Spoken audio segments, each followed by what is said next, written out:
Le JT Foot Mercato avec DAZN. Retrouvez tous les matchs de la Coupe du Monde des clubs gratuitement sur DAZN, le diffuseur officiel de la nouvelle compétition à ne surtout pas rater. Salut à toutes et à tous les amis, j'espère que vous avez passé un très bon week-end. On démarre ce premier JT Foot Mercato de la semaine avec Paul Pogba qui se retrouve au cœur de l'actualité sportive. Comme révélé en exclusivité, le champion du monde 2018 va s'engager pour 2 ans à l'AS Monaco. Un pari osé et risqué de la part du club monégasque en raison de la forme inconnue du français qui n'a plus joué depuis plus d'1 an et demi. Pas de quoi refroidir visiblement l'AS Monaco qui a été le seul club français à se positionner. Comprendre ici que malgré les nombreuses rumeurs, l'OM ne s'est jamais lancé dans les négociations pour récupérer la pioche, ce dernier hésitant surtout avec le club saoudien d'Al Ittihad avant finalement de faire pencher sa décision pour le club du Rocher. Un endroit idéal à ses yeux pour se relancer et postuler pour une place en équipe de France pour le mondial 2026. La suite, eh bien le joueur de 22 ans a confié à DAZN qu'il se verrait bien à Boca Juniors. Un club qui l'a particulièrement impressionné, notamment les supporters. J'ai adoré les gens qui sont allés voir le match de Boca, c'est fou parce que je suis allé à Marseille qui est chaud, Naples est chaud mais Boca, je n'ai jamais vu ça de ma vie. Une signature à l'avenir, dans la vie, on sait jamais. Voilà qui est dit. En attendant Paul Pogba et potentiellement Ansu Fati, l'AS Monaco accélère dans la recherche de son nouveau gardien. Selon nos informations, le club du Rocher a pris des contacts concrets avec le Torino la semaine dernière pour Vanja Milinković-Savić. L'intérêt est réel, renforcé par les excellentes relations entre les deux directions, déjà à l'origine de plusieurs transactions par le passé.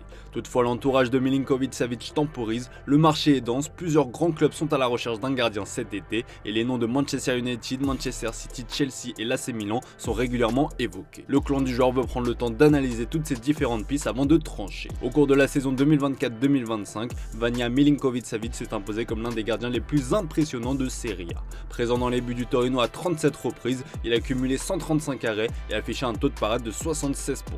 Selon nos informations, son prix est aujourd'hui estimé entre 18 et 20 millions d'euros.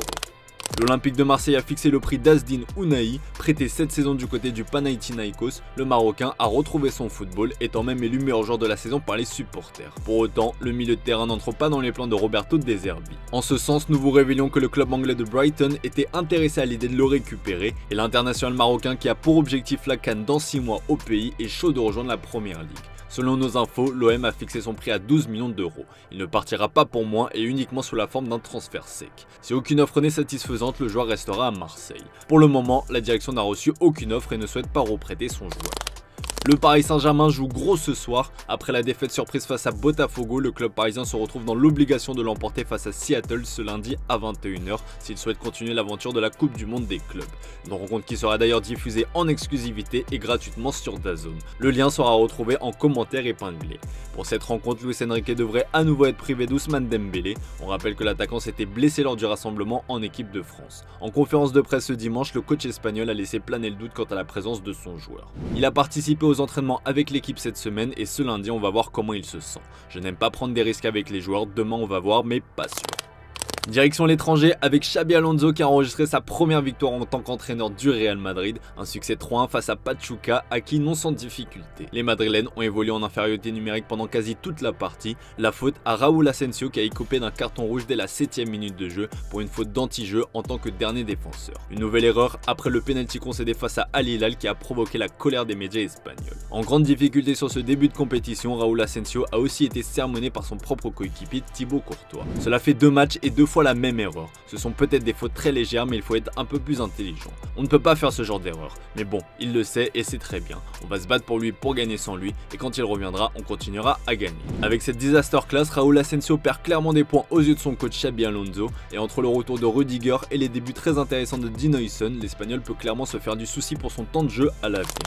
D'autant qu'en croire la Gazzetta dello Sport, un défenseur a été proposé à la Casablanca. Il s'agit d'Evan Ndika, le défenseur central international ivoirien de l'AS Roma. La Louve a besoin de remplir ses caisses et espère faire une grosse vente. Les dirigeants romains l'ont directement proposé au Real Madrid ce week-end avec un prix de vente fixé à 40 millions d'euros. Pour l'instant, le Real a décliné cette proposition, n'étant pas forcément intéressé et considérant avoir suffisamment de monde en défense pour la saison à venir. Rodrigo de son côté est toujours dans le flou, son absence du 11 titulaire face à Pachuca en avait déjà surpris plus d'un avant le coup d'envoi de la partie et derrière il n'est même pas entré en jeu. Et ce alors que des joueurs comme Victor Munoz sont entrés. Une absence qui interroge clairement la presse madrilène, surtout après l'intérêt très prononcé d'Arsenal pour ses services comme relayé ce week-end. Soit il est blessé et on ne le sait pas, ou alors ça sent le roussi, a lancé le journaliste Dani Garrido sur la Cadena Ser. Pour le moment la situation reste floue, on devrait y voir un peu plus clair lors des prochains matchs du Real Madrid.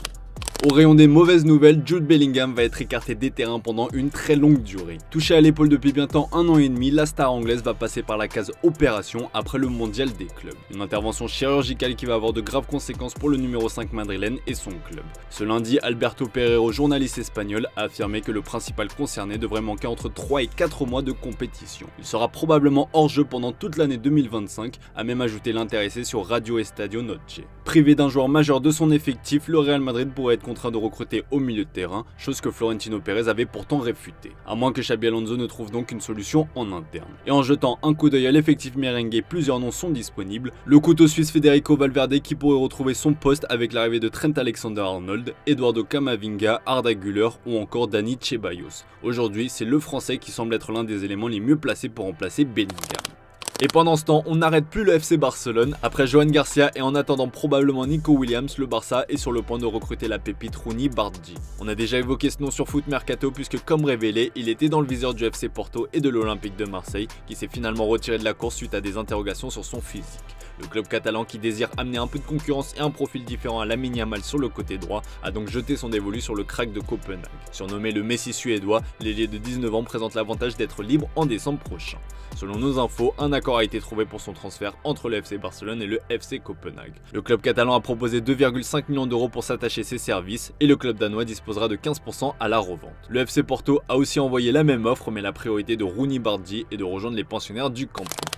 En parlant de Lamine Yamal, le crack espagnol a pas mal fait parler de lui ces derniers jours. Sa relation avec Fatih Vázquez de 12 ans, son aîné, a notamment provoqué un énorme tollé sur les réseaux sociaux. Quelques jours après, l'adolescent a été lié à une autre créatrice de contenu pour adultes, une certaine Claudia Bavel, âgée de 29 ans, qui a récemment démenti avoir rencontré le footballeur. Et pour couronner le tout, il a passé quelques jours au Brésil avec son idole Neymar. En Espagne, cette rencontre fait beaucoup parler où une possible mauvaise influence du joueur de Santos est redoutée. Lamine Yamal n'en a que faire de tous ces bruits et affiche sa fierté de pouvoir compter Neymar parmi ses amis.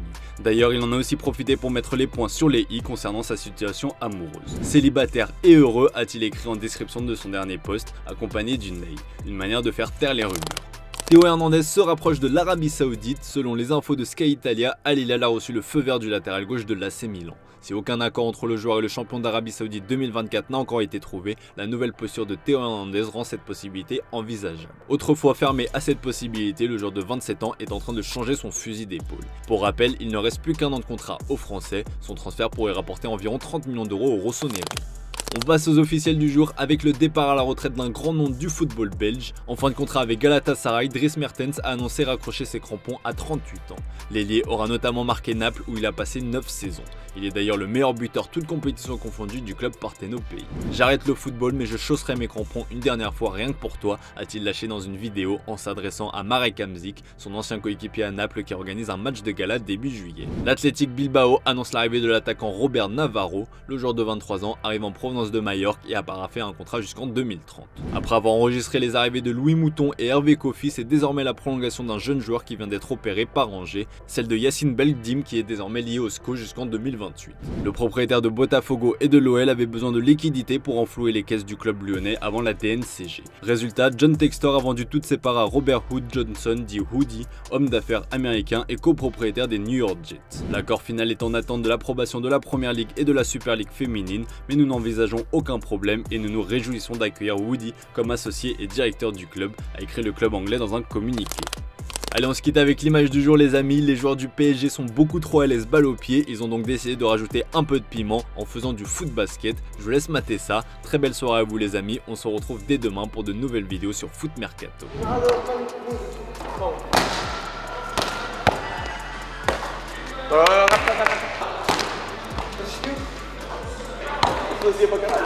Oh man!